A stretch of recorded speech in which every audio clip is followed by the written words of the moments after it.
Assalamualaikum warahmatullahi wabarakatuh. Jumpa lagi dengan channel Safa Media Entertainment yang setiap harinya membagikan kisah-kisah menarik dan inspiratif.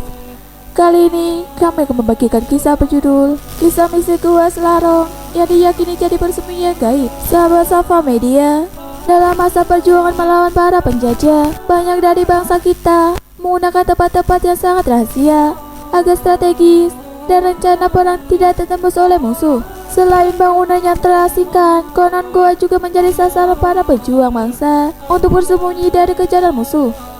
Seperti peninggalan sejarah Goa Selarong yang berlokasi di Kabupaten Bantul, tepatnya di Dusun Kembang Putihan, Pajangan Bantul, Yogyakarta.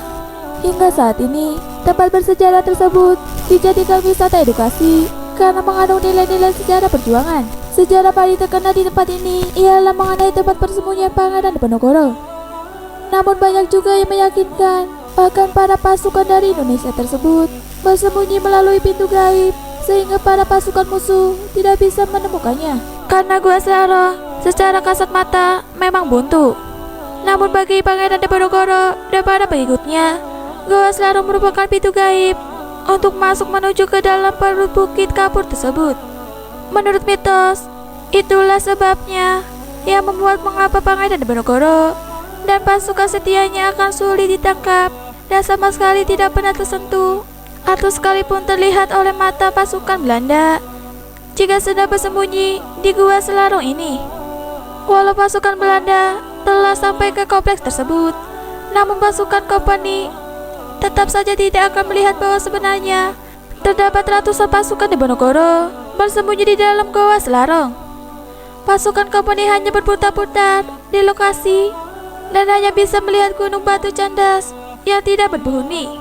Tak heran jika kemudian untuk memancing seorang Diponegoro agar mau keluar dari Gua Selarong, kompani Belanda melalui Jenderal de Klerk harus melakukan politik adu domba dengan cara mengajak perundingan Diponegoro di Magelang pada sekitar tahun 1830 untuk kemudian menangkap dan mengasingkannya ke Makassar, Sulawesi Selatan hingga akhir hayatnya di tahun 1855.